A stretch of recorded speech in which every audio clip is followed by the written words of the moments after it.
लीजिए सुनिए। देवकीनंदन खत्री के लिखे उपन्यास चंद्रकांता के दूसरे भाग का 13वां बयान मेरी यानी समीर गोस्वामी की आवाज में। चपला खाने के लिए कुछ फल तोड़ने चली गई। इधर चंद्रकांता अकेली बैठी बैठी घबरा उठी।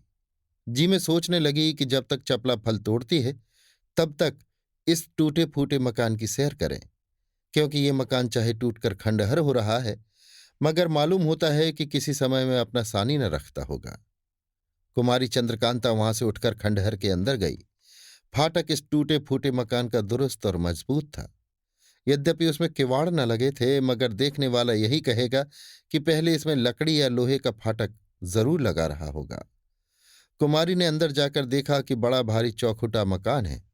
बीच की इमारत तो टूटी फूटी है मगर हाथा चारों तरफ का दुरुस्त मालूम पड़ता है। और आगे बढ़ी, एक दालान में पहुंची जिसकी छत गिरी हुई थी पर खंभे खड़े थे। इधर उधर पत्थर के ढेर थे जिन पर धीरे धीरे पैर रखती और आगे बढ़ी। बीच में एक मैदान दिख पड़ा जिसको बड़े गौर से कुमारी देखने लगी।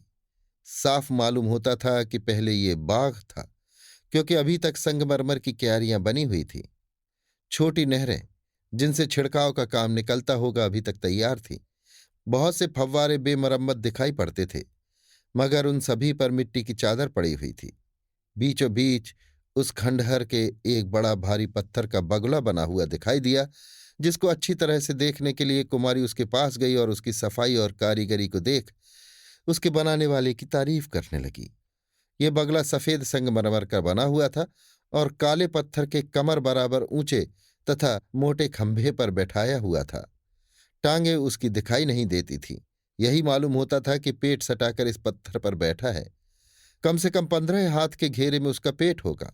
लंबी चोंच, बाल और पर उसके ऐसी कारीगरी के साथ बनाए हुए थे कि बार बार उसके बनाने वाले कारीगर की तारीफ मुंह से निकलती थी। जी में आया कि और पास जाकर बगुले को देखे। पास गई मगर वहां पहुंचते ही उसने मुंह खोल दिया। चंद्रकांता ये देख घबरा गई कि ये क्या मामला है। कुछ डर भी मालूम हुआ। सामना छोड़ बगल में हो गई। अब उस बगुले ने पर भी फैला दिए। कुमारी को चपला ने बहुत ढीठ कर दिया था। कभी कभी जब जिक्र आ जाता तो चपला यही कहती कि दुनिया में भूत प्रेत कोई चीज नहीं, जादू मंत्र सब खेल कहानी है, जो कुछ है अय्यारी है। इस बात का कुमारी को भी पूरा यकीन हो चुका था। यही सबब था कि चंद्रकांता इस बगुले के मुंह खोलने और पर फैलाने से नहीं डरी। अगर किसी दूसरी ऐसी नाजुक औरत को कहीं ऐसा मौका पड़ता तो शायद उसकी जान निकल जाती। जब बगले को पर फैलाते देखा तो कुमारी उसके पीछे हो गई। बगले के पीछे की तरफ एक पत्थर जमीन में लगा था जिस पर कुमारी ने पैर रखा ही था कि बगुला एक दफे हिला और जल्दी से घूम अपनी चोंच से कुमारी को उठाकर निकल गया। फिर वो घूमकर अपने ठिकाने हो गया, पर समेट लिए और मुंह बंद कर लिया।